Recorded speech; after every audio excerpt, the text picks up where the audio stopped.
York City. Grew up for the first 8 years of my life down in Tribeca and in Greenwich Village. I'm definitely a New York gal. I'm at a moment right now where I'm a little bit in excess of New York, but I always say that and then leave and then miss it hugely. So New York will always be my home for sure.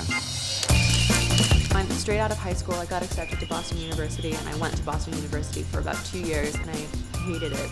So I started applying to jobs at the UN. I wanted to do internships here and there. My mother and father were both models, and they shared an agent, and she contacted Bruce Weber, who's a photographer, and he was doing the new Abercrombie & Fitch catalog kind of within that same 2 weeks, which was very lucky. And they casted me for Abercrombie & Fitch, and I went to Miami and I shot it and had like a blast and thought that that was going to be the end, and I would never do anything like that again.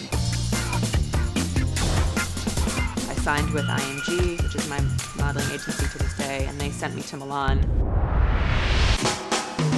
And I got 13 shows my first season. I've been working ever since. And I always think that it's going to be my last freaking day in this job. And, you know, I'm 25, and I was kind of always taught and learned that, you know, you have a good 9-year stretch, and then once you turn 27, there's a whole younger generation of girls that come in and take over from you. So I never wanted to be in a position where I put all my eggs in this basket of modeling, because obviously my degree is going to carry me through life. Maybe not modeling. Modeling will carry me through a very fun part of my life, but not all of it. I always felt very kind of overwhelmed by everything that was going on in the world, and I could never really find my place with it.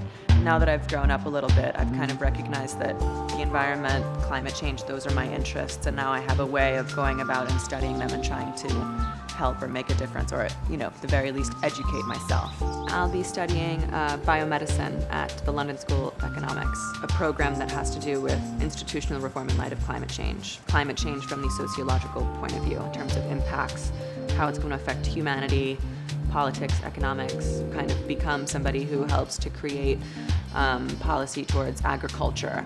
So how to reform the agricultural system in the United States to make it more sustainable, to make it more environmentally friendly, to make it more equitable to farmers domestically and abroad. Those are all things that I would love to do. I think it's hugely interesting, so I kind of can't wait to get started and do it.